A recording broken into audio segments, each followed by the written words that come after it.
What's up, homies? Welcome back to another video. Today it's going to be steak series part 3. I did a little poll on Instagram and on YouTube. If you saw that, definitely be sure to follow so that you can get updated on these videos, which ones I'm going to be uploading. But most people wanted to see another steak video, so today we're going to be cooking 2 ribeyes, and these are going to be actually really thick versus the other one. So my first time cooking a super thick steak.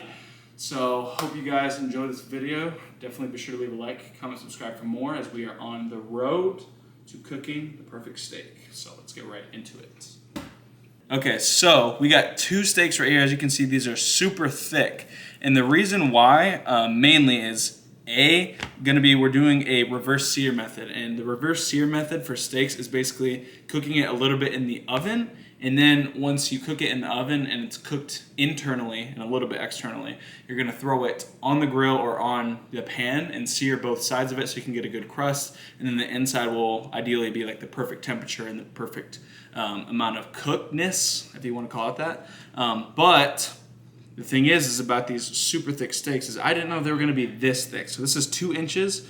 This is a really thick steak. You wanna get them from about, I believe, 1.5 to 2 inches ideally for a reverse sear, because you don't want a super thin steak for cooking it with this method. So let's just keep that in mind. I got a super thick steak. This is my first time actually getting these, so next time I'll probably get 1.5 inches and see how that is, because these are really thick.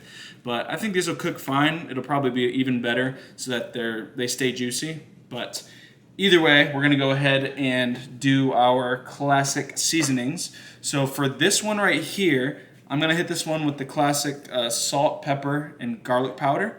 And this one, what we're gonna do is I actually went ahead and I just felt like trying something new. So I have this seasoning right here. Never seen it, never tried it. Just went and looked for steak seasonings. Thought this one had pretty good ingredients. It's got salt, black pepper, garlic, red pepper, and jalapenos. So we're gonna be using this one only on this one. So this one's salt, pepper, garlic powder. And this one is going to be this steak seasoning and rub, or whatever you want to call it. So let's go ahead and season these. And keep in mind, since these are thicker steaks, you're going to want to season them more heavily. And especially for these really thick ones, you're going to want to let them sit. Unfortunately, I don't have the time to, but when you live a normal person life and don't have like hours of your day, you're not going to be able to like let steaks rest for like hours and then cook them like perfectly or whatever, even though this method that we're using to cook the steaks is going to be super long of a process. But we're not going to have time to let these rest for like 3 hours or overnight or anything. So we're going to want to make sure we heavily season these, because like I said, it's really thick and you want the flavors to permeate throughout the steak. So I'm going to put a little bit more salt, and I know in the other ones I was kind of trying to be sparing with my salt because I didn't want to put too much, but these are really thick steaks. So I want to make sure that I properly season these. And ideally, again, with the salt, y'all, you want to make sure you're using some really thick or coarse salt, because you're going to be able to see how much you're using better. I might even be using too much, who knows? I don't want to use too much, but there's that. Gonna put on our pepper. And we're still gonna have to do our garlic pepper as well.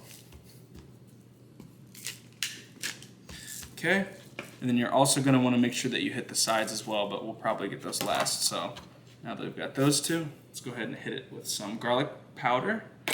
And it doesn't really matter what brand garlic powder you get, it's pretty much all the same. Don't want to go too crazy on the garlic powder because we are butter basting later, so there's gonna be some fresh garlic on these as well. Mostly just salt and pepper. Want to make sure you lightly cover the whole thing. Not getting perfect here, y'all. Just trying to cover the whole thing. And then I don't think this is enough on the board to actually cover this whole steak on the sides.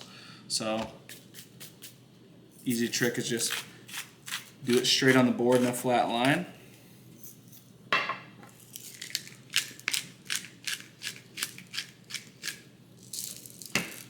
And then a little bit of this. Don't want to go too crazy on this, like I said. Okay. And then just put that on there. Boom. And then just use the board and the rest of the leftover seasonings to season around your steak here. We want a very juicy and flavorful steak, so do not be shy with the seasonings. All right, so that's about good for this one. As you can see, it's well seasoned. I'm praying that I did not put too much salt on this one. We'll see how this turns out. We're experimenting here, so maybe on the other one, well, I'm not even putting salt on the other one, so that's gonna be good, hopefully. But let's go ahead and try this out. Looks pretty similar to mine, honestly. It comes out pretty fast too. But okay, that's gonna be enough for that side. Pat it in. Let's get this at this other side.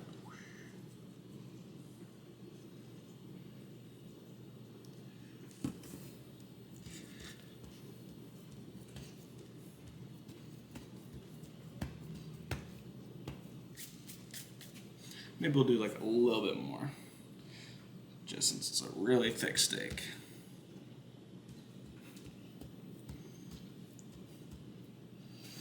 And then go ahead and use the board to get the sides, like I said.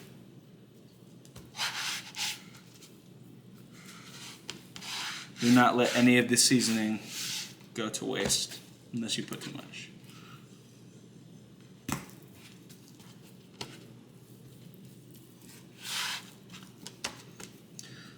Alright, so we have a thoroughly seasoned set of steaks right here. So this is going to be my seasoning. This is going to be pre-made seasoning. So I imagine they're probably going to taste pretty similar, but this one I'm really excited to taste. So now that these are done, I'm still going to let them rest a little bit just so that it has a little bit of time to soak in. If I really didn't have the time, it would be fine to just go ahead and start cooking them, but I do want the flavor to try and soak in a little bit, so I'm going to probably let these rest for around 30 minutes. But we're going to go ahead and preheat our oven, since we're doing a reverse sear method, so that's at the temperature we want it to be when we start to cook our steaks.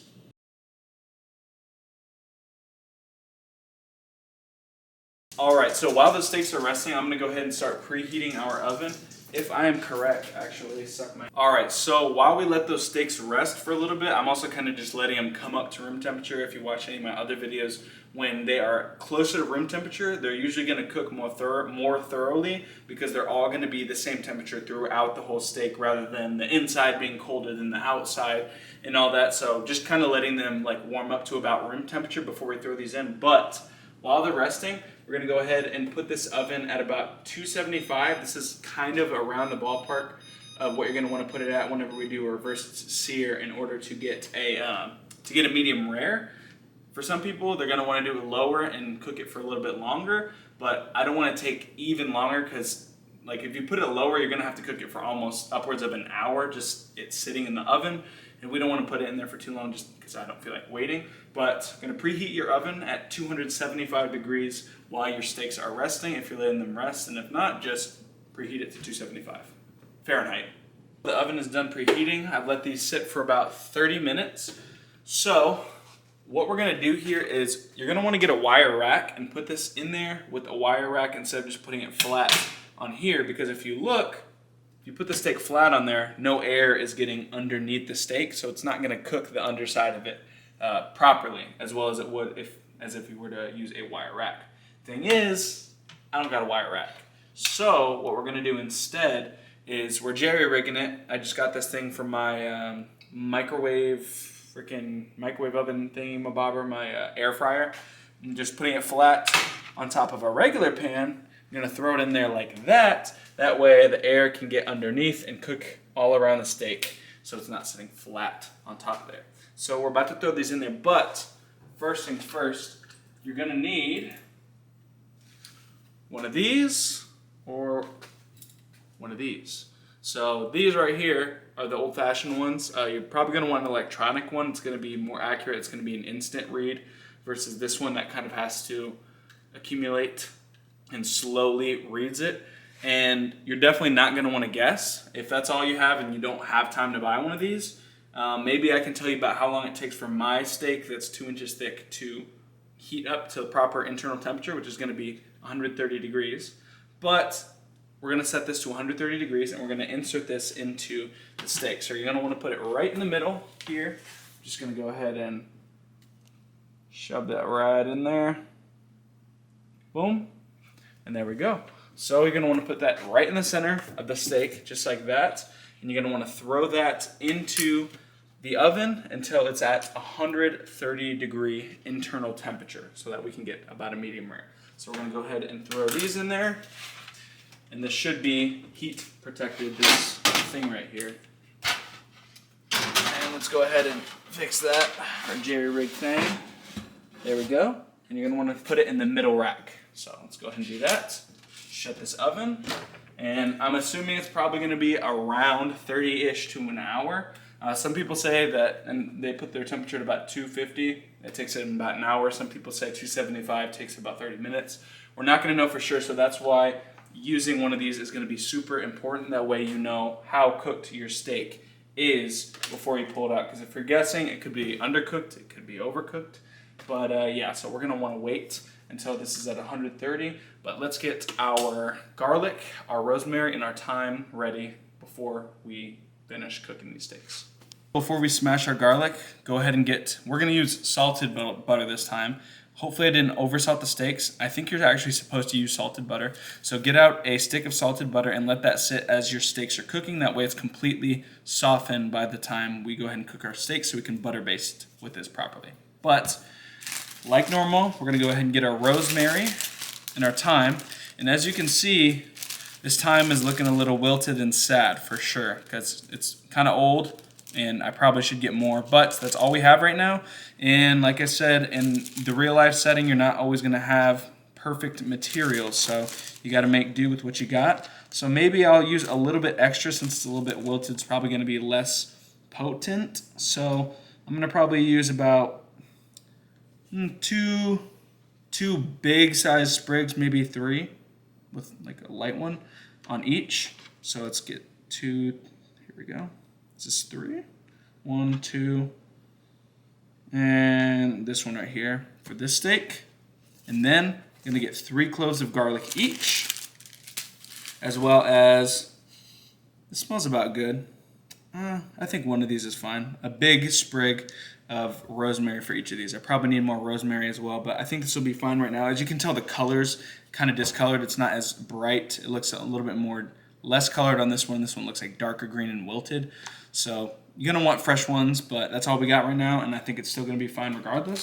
So now that we've got those out of the way, gonna do what I normally tell y'all to do, which is just get your garlic cloves and just go ahead and smash them. That way you can de-shell them properly. And once they're properly smashed like this is just how we're gonna throw them in the pan. So go ahead and smash and de-shell all of your garlic. Have these ready for when the steak comes out.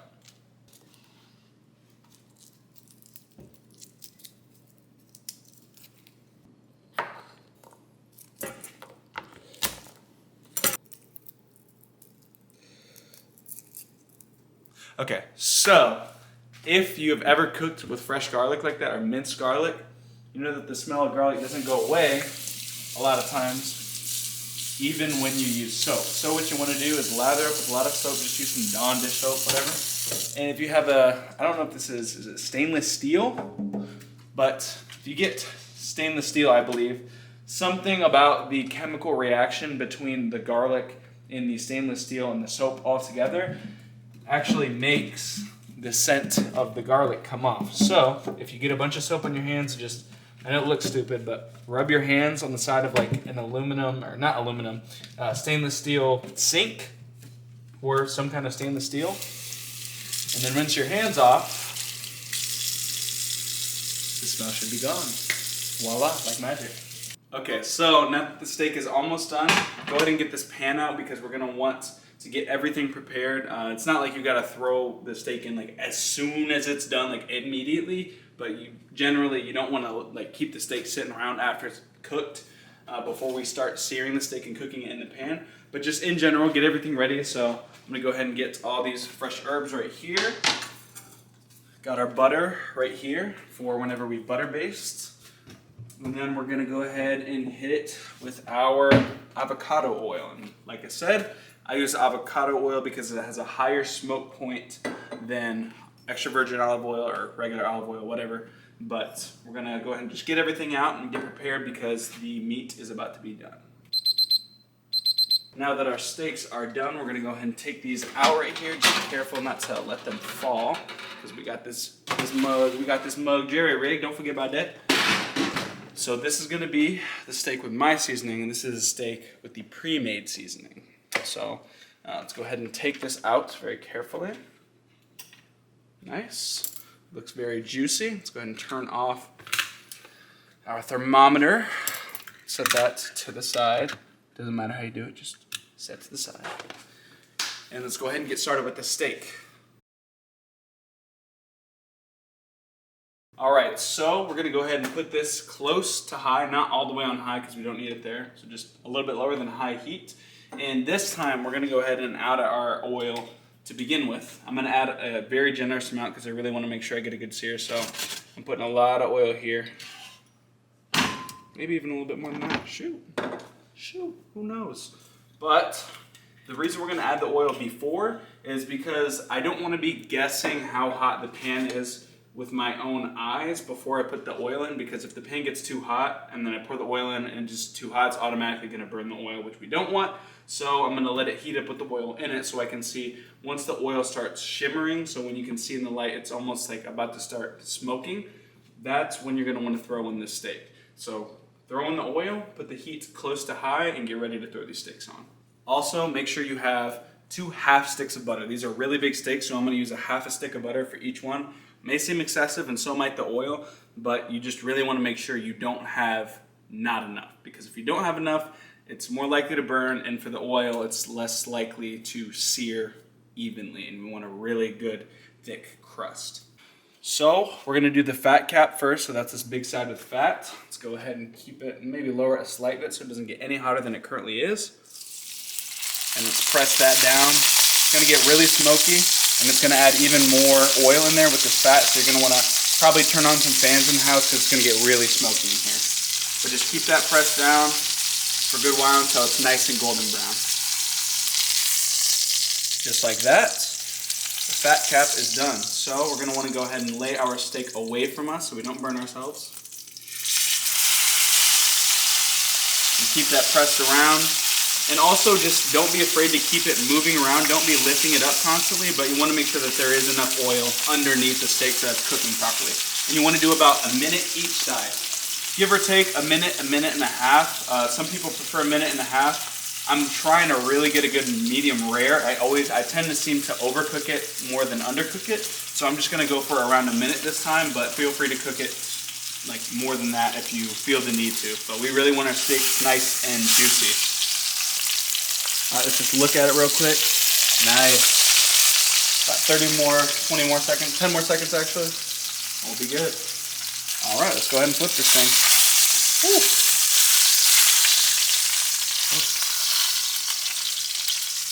All right, so let's flip that steak. Nice, look at that crust on there. All right, so I'm gonna go ahead and lower the temperature. That way, it's gonna be a little bit cooled before we go ahead and throw in our butter so it's not too much heat, because we don't want the butter to burn either. But keep pressing down on this steak, and we're gonna give it another like 30, 35 seconds. And this side should be good, and we'll throw in our butter as well as our fresh herbs. And honestly, I think it's ready. I don't want it to overcook too much, so if you wanna follow me, I'm gonna actually get rid of a little bit of the oil because there is a lot, because I'm adding more butter in. So let's put this on here, move the steak to the top. Go ahead and throw in half of a stick of butter. And just like that, we want it nice and golden brown, and we want it to be bubbling just like that. Don't want it too hot though, don't want it to burn, so I'm gonna move it off the burner. Throw in our thyme and our rosemary, and then throw our garlic into here as well. Let's keep this on here. Maybe turn the heat back up so it stays bubbling, and let's go ahead and start spooning the steak. I want to make sure to be constantly spooning the whole thing, and make sure that the butter is just like this, bubbling, because if not, it's actually going to add water back into the steak, and it's going to actually make the crust not as good. It's going to make the crust go away, which we kind of want. So just go ahead and do this for about a minute, and then it should be good. All right, so our steak is about finished, and it looks like that crust kind of went away a little bit, but that's all right. The main thing is that it's juicy inside and tastes good, so let's go ahead and put this on a plate to rest. We almost died, folks. That was almost a big oopsie. So go ahead and put those fresh herbs back on there as well. That garlic, make that sit on there. Nice for you. There we go. And then one extra tip, if you want a little bit extra flavor, is you can actually go ahead and add another little bit less than a tablespoon of butter on top of the steak while it rests. So you're going to want to let this rest and cover it and just let it sit there for about 8 to 10 minutes. And you don't have to use aluminum foil. I'm just using it to really let it cover and make sure that the heat stays in there too. But you can just use a regular microwave cover if you want, but just kind of just let your steak sit and cover it. Really trap those flavors all up in there. But let's go ahead and get started with that other steak. Let's go ahead and add some more oil for our second one. Went ahead and clean that off nice and good. And maybe not as much as I did the last time. I put a lot, but you really want to get a lot of oil if you're not like super sensitive to calories, if you're just doing this just because you like steaks, because it's really gonna give a good crust on it and really give it that really finished crispy look on the outside, which is what you want when you're cooking a steak. Versus if you don't put enough, it'll still be enough to get a decent crust, but if you get like the whole surface, that's where it's gonna look amazing. So same thing here, wait until it's about to start smoking, and the smoke is coming from underneath. But once it's like shimmering, that's when you're gonna wanna go ahead and do the fat cap of the steak, and then we're gonna start the rest of it as well. So it's starting to smoke, so let's go ahead and do this fat side down first. Make sure, like I said, really press it down. And this side is not gonna take as long as the other two sides, so maybe like 15 to 30 seconds.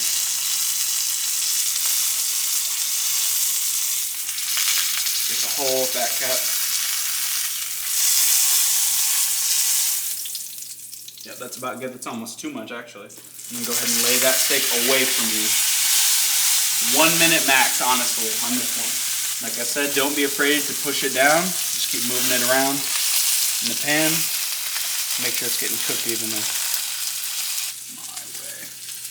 My way or the highway. All right, let's check it. It's been about 45 seconds. And yes, that is good enough. Go ahead and do that. And you can't always go based on the time. Sometimes you literally just gotta eyeball it. And this is the case where if I would have put it for longer, it might have been a little too much, but I think this is about decent. So same thing on this side, and then we're gonna go ahead and throw in our butter and fresh herbs. That's about ready for the butter, so we're gonna move this to the top. And then throw in a big dollop of butter down here. Don't want it too hot, bubbling, but don't want it to burn. So again, I'm moving it off. Sometimes you gotta play with it because you really don't want to burn it. But go ahead and throw in the piece of garlic. Throw garlic in there. Go ahead and get that rosemary and thyme up in there. Throw that on the steak. And then go ahead and start butter basting.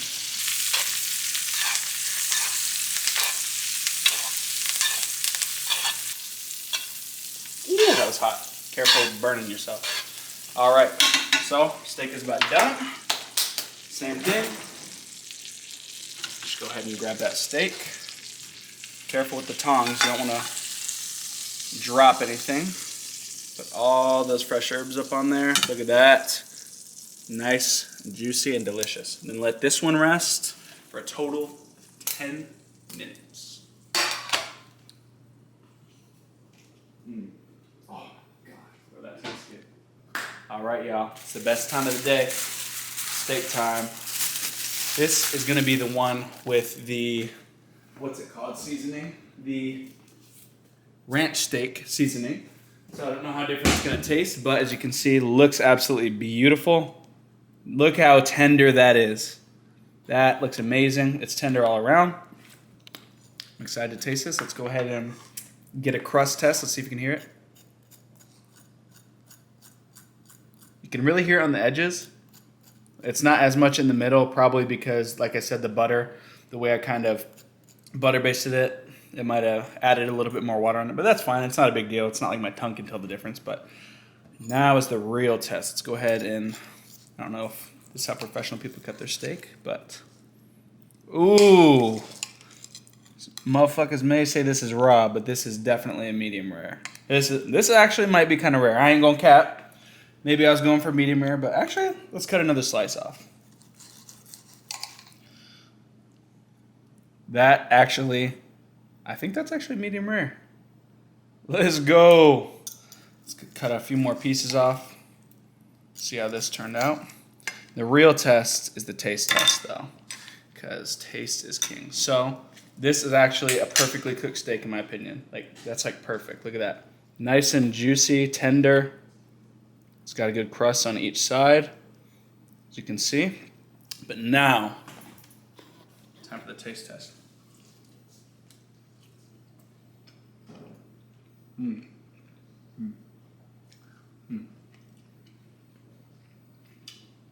Let's go.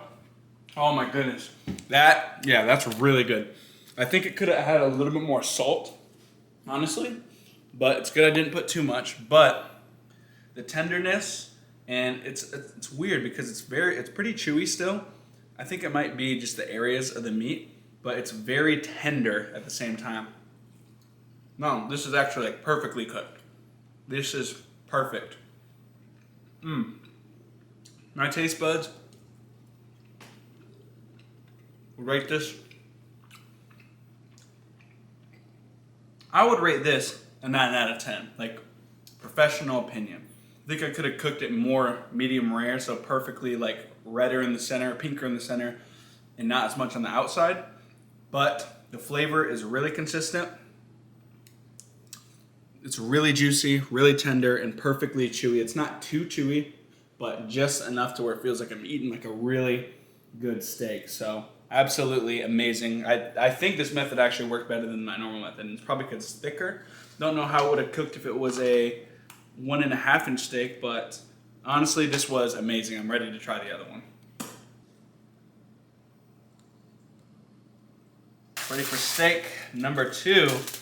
Ooh, okay. I don't know if that's a good sign, because part of this might just be juices from like oil and stuff in the pan and butter. So it might be all right, but usually you don't want to see too many juices coming out until you cut it, I think, because the more juices it retains, the less it expels. But nonetheless, let's get into the real, no pun intended, meat and potatoes. So let's see how this turned out right here. All right, gonna go ahead and just go straight in the center. And honestly, let's pour some of this juice out, even though we're gonna eat it later. It's getting in our way a little bit here. Pour some of those juices out. All right, here we go. Got that cut. Let's see how it's cooked. There we go. That is like perfect. Oh my gosh, bro. I cannot wait to eat this one. This one's really good. Let's get a little slice here to see if y'all can see it a little better.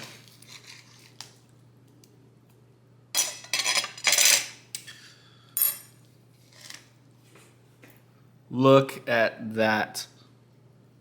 Oh my God, that is actually amazing. It's nice and juicy. Like I said, it's got a good crust. Let's taste this one.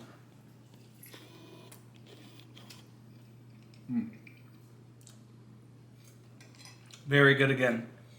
Not gonna lie though, I think the other one might have beat me a little bit.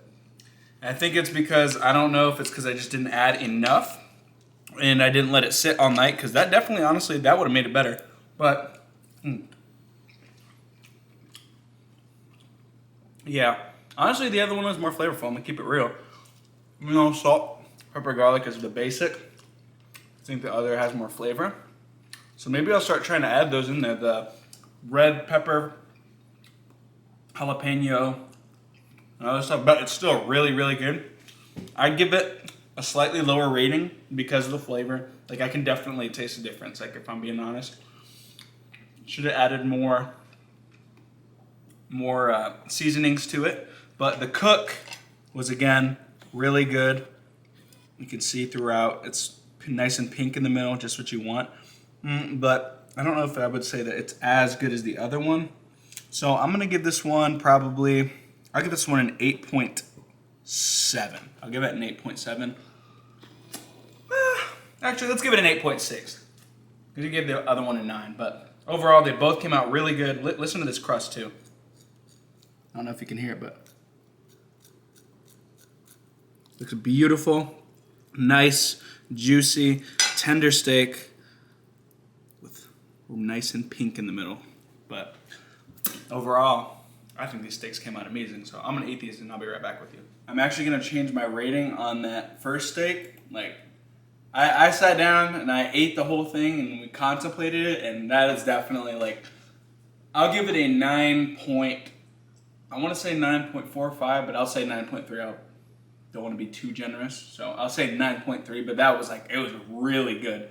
I think maybe if I added just a little bit more seasoning, not a lot, but just a little bit more seasoning, absolutely like 10 out of 10, but I think the only thing I could have done better is just get better at learning how to make the center like really like you can tell it's like a medium rare on the inside and then the outside's like cooked more. You don't want a gray band around the outside, but either way, that it tasted amazing, perfect chewiness, juiciness, tenderness, like everything was really good. The flavors were awesome.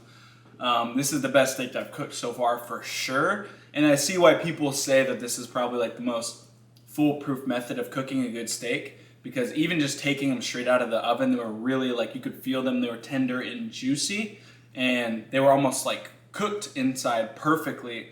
When you cook them on just on the grill, or maybe not just on the grill, but just on the stove, I can't really tell as much how good it's cooked internally versus when I do a reverse sear, for sure. So maybe next time, next episode, I'm gonna do the same thing possibly. I might try a different cut of steak, I'll figure out what I'm gonna do, but either way, my best steaks for sure so far, and I know I might keep saying that, but I think I'm actually getting better each time, and that's all you gotta do, just keep trying, and it's not that complicated. It may seem like I got a bunch of stuff, but literally it's just seasonings, some herbs, and then just how to cook it. The process just takes time to learn, just you doing it on your own, so you can cook these steaks too, just try and follow along, but either way, thank y'all so much for watching. Hopefully y'all enjoyed.